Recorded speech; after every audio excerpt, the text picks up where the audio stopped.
Ang full name ko po is Cleana Patricia Legaspi Gabriel, pero kilala ako sa pangalan na Pia Legaspi Gabriel po. Ilang taon na po kayo? Kaka-24 ko lang last week. Taga saan po kayo? I'm from Santo Domingo, Nueva Ecija po. Anong team niyo? Bali, Team Pair, Yamaha, ano ba? Ano ba yung team? Team Yamaha, racing team. Ma'am, paano niyo discover yung talent niyo na ganito? Bali, nung bata pa ako kasi nag-start. So, bali, 4 years old. Actually, before 4 years old, sinasama na ako ni Papa sa race niya. Yung Papa ko, rider din before.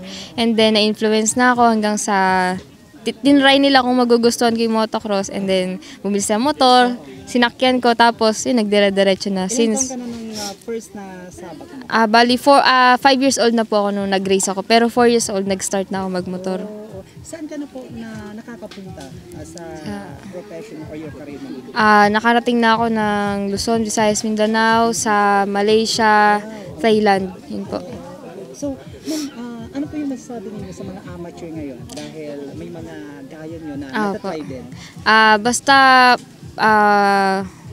wag lang kayo mag-give up, talagang darating po yung mga ups and downs. So, may times din na ma-burnout ka and lagi mong piliin yung pakinggan mo yung sarili mo na kaya ko ba to, hindi ko ba kaya. Huwag mong pilitin kasi yung iba kasi dinadaan sa sobrang bilis.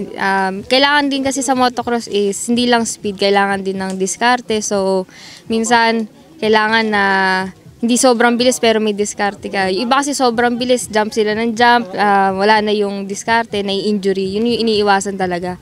So yun po. May mga pagkakataon mo ba na accident kayo? Opo, actually yung accident naman po normal naman sa lahat ng sports. So, yun yung pinopromote natin kasi pag sinabing motocross, motor yan, delikado dahil sa kalsada yung mga nagmumotor. Nadadami din yung sports na motocross kasi may mga hindi disiplinadong rider. Dito naman kasi sa motocross, normal yung masemplang ka. Parang sa basketball, normal yung madapa ka, mga ganun ba.